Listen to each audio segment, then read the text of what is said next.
kula badhe nerangaken dados rungokno nggih. Dadi problem utama Kanjeng Nabi Muhammad sallallahu alaihi wasallam ketika memaklumatkan diri jadi nabi niku piyambake niku wong Arab. Arab niku tiyang Mekah. Wong Mekah niku terkenal ummiyah. Ummiyah niku goblok-goblok, tidak terpelajar. Sehingga itu menjadi masalah besar bagaimana mungkin seorang nabi Sayyidul Awwalin wal Akhirin kemudian dari daerah yang sangat minus pendidikan, apa? Minus pendidikan. Sehingga ketika Nabi memaklumatkan jadi nabi, itu orang pertama protes itu orang Yahudi. Makanya masyhur, andai kan Muhammad itu nabi dan ada nabi akhir zaman, pastilah kita. Cara pikiran Yahudi pastilah kita. Karena orang Yahudi kita tahu Yahuda bin Yakub bin Ishak bin Ibrahim. Eling-eling napa? Yahuda bin Yakub bin Ishak bin Ibrahim. Nah, Yahuda niki dulur barpe Nabi Yusuf, sinten? Dulur barpe Nabi Yusuf. Sehingga secara nasab itu terus dimasalahkan Nabi. Nah, karena Nabi itu dimasalahkan, delalah kersane pangeran, mbah-mbah Nabi itu punya tradisi yang menunjukkan bahwa beliau itu tidak pernah bohong. Misalnya yang paling dekat kita tahu adalah Muhammad bin Abdullah bin Abdul Muthalib. Abdul Muthalib ini orang yang suka tawaf ning Ka'bah. Suka tawaf di Ka'bah, kemudian ada pintu di Mekah namanya Babu Saibah, napa? Babu Saibah atau Babu Bani Saibah. Terus sampai tok wau Ilyas. Ilyas itu wa huwa awwaluman ahdal budna ila rihabil haramiyah. Ada tradisi memberi hadiah ke Ka'bah. Singkat cerita, Imam Berjanji ini termasuk Sayyid Al-Husaini, Imam Berjanji itu namanya Ja'far bin Hasan Al-Berjanji ini. Beliau berpendapat atau memaklumatkan ulang bahwa Muhammad jadi nabi ku wajar. Mergo hakikate Muhammad adalah turunan Nabi Ibrahim alaihi salam. Berarti sama dengan klaim mereka kalau mereka mintoriki Ishak, ya, nabi-nabi kayak Nabi Yusuf kan mintoriki Ishak. Berarti kan Yusuf bin Yakub bin Ishak bin Ibrahim. Dan kita tahu secara mujma' alaih Ishak ini punya saudara lebih tua namanya siapa? Ismail. Nah, Kanjeng Nabi ini dzurriyyah sinten? Ismail. Lalu itu butuh data empirik, data bahwa Ibrahim itu pernah di Mekah. Kalau betul orang Mekah itu turunan sinten? Ibrahim, maka butuh bukti empirik. Bicara saniki artefak napa-napa bukti-bukti yang pernah menunjukkan Ibrahim di Mekah. Ini terus dijawab pangeran ketika orang Yahudi meragukan status nasabnya sinten? Nabi Muhammad, terus pangeran terangno fihi ayatum bayyinatum maqamu Ibrahim, bahwa Ibrahim benar-benar pernah di Mekah. Di situ ada batu yang pernah diinjak Nabi Ibrahim. Jadi makom itu bukan kuburan, tapi apa? Sesuatu yang pernah didomisali, yes, atau pernah diinjak. Jadi malah itu darani makom Ibrahim niku batu yang diinjak Nabi Ibrahim ketika bangun apa? Ka'bah. Ya karena mukjizat terus bekas. Dan bekas itu mulai dulu orang yakin dan pasti itu sisa atau bekas kakinya Nabi Ibrahim. Lana Ibrahim nate urip teng Mekah karena sampai bangun Ka'bah. Apalagi dulu bangunnya pasti lama. Berarti mungkin sekali Ibrahim meninggalkan dzurriyyahnya di Mekah. Makanya Quran terus cerita bahwa Ibrahim niku ngendikan ketika mau meninggalkan Mekah, inni askantu min dzurriyyati biwadin ghairi dzar'in inda baitikal muharram. Terus ada kepastian, makanya Quran ayat-ayat itu masih menjawab keraguan orang Yahudi bahwa Muhammad kenapa jadi nabi, dia itu anaknya siapa, turunannya siapa. Padahal di Taurat dan Injil jelas aturan nabi itu dzurriyyatam ba'duha min ba'd. Enggak boleh. Nabi turunannya Parlan itu tidak boleh. Turunannya Karmen itu tidak boleh. Ribet. Apa? Ribet. Nabi itu harus turunan Nabi. Bukan karena Allah itu asobiyah, enggak. Masyarakat itu lebih ikhlas. Misalnya Nabi, turunannya Nabi, bayi Nabi hormat kan enak. Bapak Ewe Soleh, bayi Soleh, buyute Soleh. Misalnya Nabi sebagai Karmen, katokan cekak kan juga bingung. Orang dihormati bapaknya Nabi, dihormati katokan cekak main gaple. Kan juga bingung. Jadi aturannya harus itu. Nak kiai oleh kiai kan tidak maksum, derajatnya kan di bawah. Pemenang kiai maklar tambah oleh, soalnya itu oleh. Ini masalah Nabi apa? Orang yang spesial. Itu harus bapaknya spesial, mbahnya spesial, duitnya spesial. Nah, sehingga aturan jadi nabi itu memang harus dzurriyatam ba'duham. Kalau kiai boleh. Kalau maklar tambah boleh. Tapi kalau nabi tidak boleh.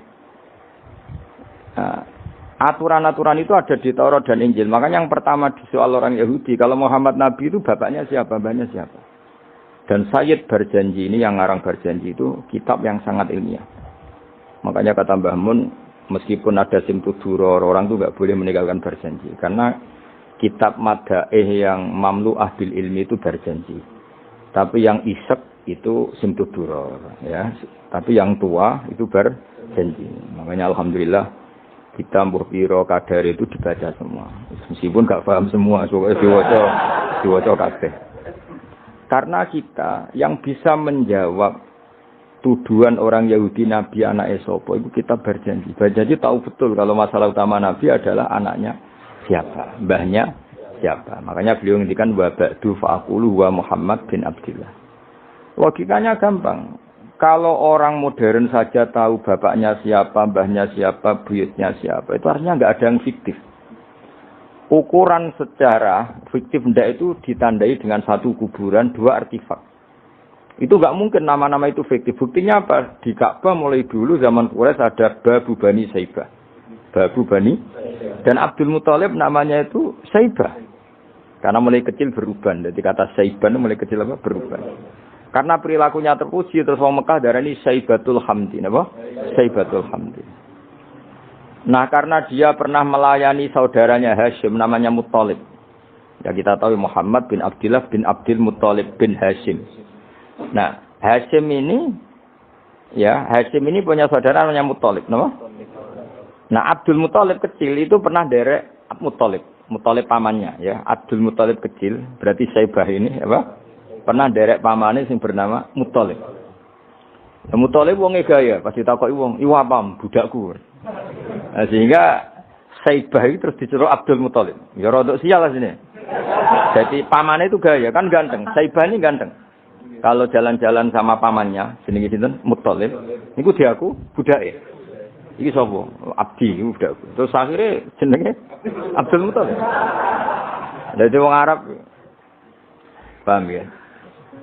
Tapi namanya Saibah, napa? Saibat. Makanya wasmuhu Saibatul Hamd. Mane karo asa iskal, mbae Nabi wis dene kilap. Kilap maknane asura ngono lho mikir jenenge iku Hakim. Ya namanya Hakim. Nah, dulu kalau orang berburu itu melibatkan anjing. Karena sering berburu melibatkan anjing disebut kilap. Jadi maknanya kilap ya orang yang berburu dengan anjing. Oh, coba langsung bawa mana kilap, asu. Oh, kasus ya. Kasus. Makanya itu hebatnya Imam Barjanji. Beliau darani wasmuhu Hakim bin Murrah. Jenenge kilap iku Hakim. Ya paham napa? Jenenge kilap niku Hakim. Sebagian ulama darani kilap itu isim sifat. Napa?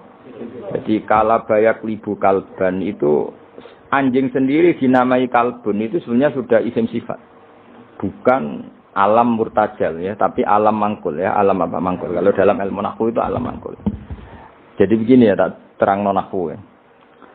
Alam itu ada dua, ada alam mangkul, ada alam murtajal. Tapi hampir semua alam itu mangkul sebetulnya. Ya, semua alam itu hampir semuanya itu mangkul. Mangkul itu satu nama yang diambil dari satu makna dalam kosakata, apa? Dalam kosakata. Misalnya Hamida, Yahmadu, Hamdan, apa? Hamida, Yahmidu, Hamdan atau Yahmadu, Hamdan. Hamdan maknanya pujian, apa? Kemudian Nabi karena orangnya sifatnya terpuji disebut Muhammad, orang yang dipuji. Sehingga nama ini potensi rubah-rubah. Di Taurat itu Nabi tidak disebut Muhammad, disebut Ahmad. Di Injil juga disebut Ahmad. Itu tidak masalah karena Hamida Yahmadu ya. Saya ulang lagi Hamida Yahmadu. Berarti kalau ingsun Ahmadu, saya muji. Karena Nabi itu orang yang sering muji Allah, menamakan dirinya Ana Ahmadu. Saya ini pemuja Allah. Berarti ana uta ingsun niku Ahmadu muji sapa ingsun Allah ing Allah. Sehingga ketika Nabi misalnya di Injil disebut Farqolit, Munahama, enggak masalah. Selama ini klaimnya orang Yahudi dan Taurat, di Injil Taurat itu enggak ada kata Muhammad. Ya tentu enggak ada karena Injil Taurat itu bahasa Ibrani, no? Di situ disebut munahama, kadang disebut farqolid. Tapi maknanya Mahmud atau Muhammad, orang yang dipuji. Paham ya? Makanya hampir semua alam itu mangkul, apa? Mangkul. Nah, pentingnya mangkul itu apa? Kalau suatu saat sejarah itu tidak sama, itu enggak masalah. Karena hakikatnya alam itu rata-rata mangkul. Saya beri sekian contoh ya, semuanya. Misalnya dulu Madinah itu Yasrib, kenapa? Yasrib. Karena ketika orang Ansor merelakan semua hartanya untuk Nabi, saya berkali-kali cerita, Kanjeng Nabi niku datang ke Yasrib, niku migrasinya angkatannya hampir 500 sahabat beserta keluarga. Terus Nabi itu kesulitan karena sahabat si A beri si B, pokoknya kesulitan ngelola. Karena kesulitan ngelola, terus orang-orang Yasrib bilang, "Ya Rasulullah, hadhihi madinatuka taf'alu fiha ma tasa." Sudah engkau tidak perlu pamit per personal. Misalnya Nabi mau titip Abdurrahman bin Auf dititip si A, yang Abu Bakar dititipkan si B, yang Umar dititipkan si C. Kan kesulitan Nabi. Karena Nabi harus mikir yang punya tanah siapa, harus pamit kepada siapa, karena semuanya pendatang. Karena Nabi kesulitan itu, terus orang-orang Yasrib bilang, "Ya Rasulullah, hadhihi madinatuka taf'alu fiha ma tasa." Sudah ya Rasulullah, ini kotamu, kita semua ada ikut punya Yasrib, semua ini milikmu. Maka terserah engkau. Semenjak itu Nabi terus longgar karena diikrarkan miliknya. Semenjak itu terus Nabi memaklumatkan secara umum siapa saja boleh menempati di Madinah sesuai kadar hajat masing. Nah, semenjak itu diarani Madinatu Rasulullah sallallahu alaihi wasallam. Jadi hampir semua kota itu pasti mangkul. Sehingga ketika kitab Taurat, Injil menamakan itu enggak persis, itu enggak masalah. Misalnya Quran yang paling masyhur, sumya bil Quran ya li annahu makru, karena dibaca, maka sumya Quranan. Qara'a yaqra'u Quranan. Tapi Quran juga dikatakan kitab, wal kitabil mubin, karena bentuknya mushaf itu maktub, ada yang ditulis. Artinya melibatkan kitabah, tulisan, maka sumya kitaban. Sebagian disebut lagi Quran itu namanya apa? Mushaf, apa? Karena mushaf itu dari kata sokhifah, ada lampiran, melibatkan kertas. Maka disebut yatslu suhufam mutahhar. Paham ya? Makanya suhufi Ibrahim wa Musa. Jadi melihat itu melibatkan lampiran, sokhifah disebut mushaf. Melihat itu dibaca disebut Quran. Melihat itu melibatkan tulisan disebut kitab. Melihat konsepnya adalah al-fariq bainal haqqi wa bainal batil disebut furqan, pemisah. Melihat fungsinya cahaya disebut nur. Melihat fungsinya Quran menghidupkan jiwa-jiwa yang mati disebut ruh. Wa kadzalika auhayna ilaika ruham min amrina. Sehingga dipastikan sebenarnya semua nama itu rata-rata itu mangkul, apa? Mangkul. Makanya Nabi sering ngendikan, saya ini punya sekian nama. Beliau menyebut ana Muhammad wa ana Ahmad. Termasuk beliau menyebut wa anal mahi. Saya ini pelebur, penghilang. Yamhu bi al-kufra, dengan saya kekafiran menjadi hilang. Wa anal aqib, saya ini penutup karena saya adalah penutup para nabi. Wa anal hasyir, saya ini hasyir, penggiring, karena nanti semua para nabi digiring di bawah benderaku. Jadi nabi juga punya sekian nama dan semua itu menunjukkan alam apa? Mangkul. Ya, alam apa? Mangkul. Nah sekarang asmani babai nabi itu jelas gak fiktif karena tadi orang Arab tahu semua orang kafir pun tahu.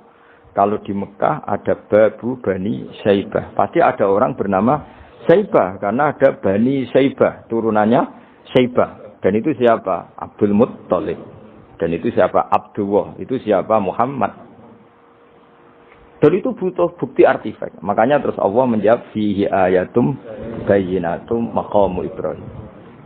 Nah, bukti setelah Ibrahim, kan Ibrahim akhirnya kembali ke Palestina atau ke Syam. Lalu buktinya apa? Kalau zuriyahnya Ibrahim itu ada di Mekah, terus Nabi Ibrahim dimaklumatkan oleh Quran bahwa beliau sempat menghentikan ini askantu min zurriyati biwadin ghairi dzar in inda baitikal muharram. Ya Allah, sebagian anak turunku tak letakkan di Mekah. Itu kalimat min zurriyati itu kalimat yang paling objektif. Ada kata min, sebagian. Karena kalau Ibrahim bilang zurriyati maka bohong karena ada Ishak yang di Palestina. Paham ya? Makanya disebut min, bahwa sebagian anakku tak letakkan di sini. Karena sebagian yang lain di Palestina. Maka kata min dzurriyyati ini bukti bahwa Quran itu mukjizat betul, yaitu memang faktanya Ibrahim itu ada yang di Palestina, yaitu Ishak, Ishak yang di Mekah Ismail. Nah disebut min dzurriyyati, apa? Terus Ibrahim ngendikan biwadin di lembah. Sebab itu Ka'bah itu di cekungan paling bawah. Bukti sejarah juga membuktikan seperti itu. Mulane kula seneng Ka'bah kena banjir bolak-balik rubuh niku kula seneng. Karena mboten seneng dari segi cemoan mboten, itu bukti empirik. Iku hikmah kena apa Ka'bah rubuh bolak-balik. Andai kan enggak rubuh bolak-balik karena banjir, orang susah nyari sejarah. Ketika Nabi umur 35 Ka'bah rubuh mergo banjir. Zaman Umar ya rubuh karena tadi Ka'bah itu di cekungan paling bawah. Quran memaklumatkan bahwa Ka'bah itu biwadin di cekungan paling bawah. Yaitu ada Jabal Abi Kubais di cekung gunung, Ka'bah paling bawah. Nah karena Ka'bah ini zaman Nabi Adam itu rob wa tumain. Jadi ketika Adam mau haji, tanya sama ya Allah saya harus kemana? Ya sudah ke Ka'bah. Titenani sebuti Gusti ada rob wa tumain, ada roh wa tumain. Ada cekungan dalam tempatnya air. Itu jenis Ka'bah. Zaman itu belum ada bangunannya, yaitu sudah namanya Ka'bah. Terus Ibrahim sesuai panduan itu bikin bangunan di situ. Bisa kamu bayangkan kan bangunan di cekungan paling bawah di sekelilingi gunung. Kan mesti kegerojok ke air. Makanya setiap banjir itu Ka'bah rubuh. Apalagi ya nggak ada semen, nggak ada terus dilapisi baja, nggak ada dulu. Pasti rubuh. Justru itu bagus. Bagus dari segi bahwa shadaqallahul azim ketika mengistilahkan Ka'bah itu biwadin. Paham ya? Biwadin. Hingga sekarang alhamdulillah pemerintahan Wahabi meskipun gitu sampai sekarang Ka'bah itu dari Masjid Haram tetap ke bawah. Ya enggak ya mesti apa? Ke bawah, tetap di cekungan. Sampai sekarang desainnya Ka'bah tetap ya kita di Masjid Haram masuk itu nanti kalau mau ke Ka'bah mesti turun ke bawah sampai sekarang. Guling-gilingan statusnya Ka'bah itu biwadin ghairi dzar'in inda baitikal muharram. Nah ini penting. Sehingga orang-orang yang mengingkari nubuah pun percaya kalau Muhammad turunan Ibrahim karena semua data mengarah itu. Jadi Ka'bah kena banjir ana hikmah. Aja kok malah nggo ilmu jaduk. Jare omahe pangeran kok rubuh. Ora sing jaga sapa? Wong goblok. Jadi Allah kalau bikin sesuatu itu pasti hikmahnya besar. Baru era Umar terakhir di kebijakan Jabal Abi Kubais itu dijebol supaya air tersalur keluar, tidak semuanya mengarah ke Ka'bah. Tapi itu bagus. Ijtihadnya Umar ya bagus. Tapi kenapa zaman Nabi ijtihad itu tidak ada? Memang enggak perlu ada zaman itu. Karena justru rubuhnya Ka'bah mergo banjir itu bukti benar-benar biwadin. Karena di cekungan paling bawah, maka rawan kena banjir.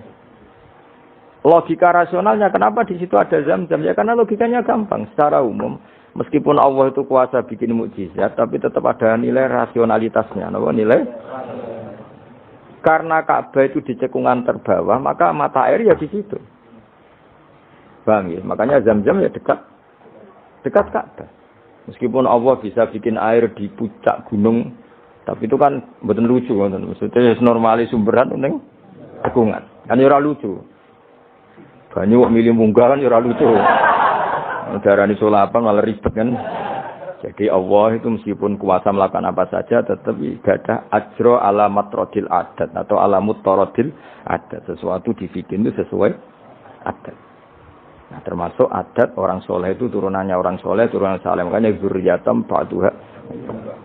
Nah ini jogeman, kalau suwun jogeman ninggal berjanji. Karena kitab berjanji itu yang paling madhu Nabi, muji Nabi min haitsul ilm. Sangat fanatik menjawab gugatan pada Nabi dari segi ilmiah. Termasuk beliau yang kalau kita ahli sunnah kan yakin bapaknya Nabi, bayi Nabi sampai Nabi Adam semuanya mukmin. Nah, kalau ada kubu sebelah yang darani bapaknya Nabi nin roko, bayi Nabi nin roko itu pasti kita tentang. Karena wa kaifalah wasayyidul akramu sallallahu alaihi wasallam wasitatul muntaqo. Bagaimana kamu katakan bapaknya Nabi kafir, bayi Nabi kafir sementara diliwatin Nur Muhammad. Mosok nur diliwatno barang sing najis. Itu sudah agak ketemu nahlar. Makanya logika yang dibangun Imam Barjani, bagaimana Nur Muhammad yang suci kemudian kamu yakini liwat najis. Yaitu nak bapaknya Nabi kafir, bayi Nabi kafir berarti nur ini liwat suatu sing najis. Nah, itu paradok napa? Makanya Dawi tiba wa kaifala wasayyidul akramu sallallahu alaihi wasallam wasitatul muntaqa. Bagaimana enggak mbah-mbahnya Nabi suci, wong itu liwatane nur yang Nah, terus ada beberapa iskal kecil. Iskal kecil misalnya, lalu bagaimana dengan sejarah yang populer kalau Azhar itu bapaknya Ibrahim. Sementara Azhar terkenal kafir. Nah, itu oleh ulama dijawab, ketika Nur Muhammad masih di Azhar itu dia belum kafir. Setelah Nur ini pindah ke Ibrahim, berarti Azhar wis melompong tanpa Nur Muhammad. Baru soro kafiron. Baru setelah itu Azhar menjadi kafir. Jadi kafir terlambat kira-kira Azhar. Zaman ditunggani Nur Nabi itu tidak kafir. Paham ya? Pak gue yang pondok lu cek apal sama sekali mulai wis rapal. Nah, atau jawaban kedua Azhar dikatakan bapak itu majas. Hakikatnya hanya paman, apa? Paman. Jadi ada jawaban dua ulama ya. Yang satu menjawab apa? Mada manuru Muhammadin fi Azhar, masih dia Muslim atau mukmin. Ketika Nur Muhammad sudah pindah ke Ibrahim, berarti Azhar kan melompong. Nah, ini tersoro kafiron. Atau sebagian ulama jawab Azhar itu paman, disebut bapak itu majas. Tapi jawaban itu menurut saya tidak setuju yang normal saja, karena nanti sore Imam Ghazali zalat sikoh bil alfat, nanti keribetan apa? Orang kemudian nggak percaya dengan lafaz, karena setelah pada kata bin ikut tenan Torah, karena ada kemungkinan majas. Kan terus ribet. Makanya banyak ulama yang milih jawaban pertama ya. Mada manurun Nabi fi Azhar, itu Azhar belum kafir. Setelah ada intiqalun nur, peralihan nur ke Ibrahim, Azhar baru kafir. Ya, itu biasa, itu lebih gampang. Nah, tapi kita tetap yakin bahwa Nabi bapak Nabi ila Adam niku semuanya mukmin. Nah, alasannya apa? Wa kafala wasayyidul akramu sallallahu alaihi wasallam wasitatuhul muntaqa.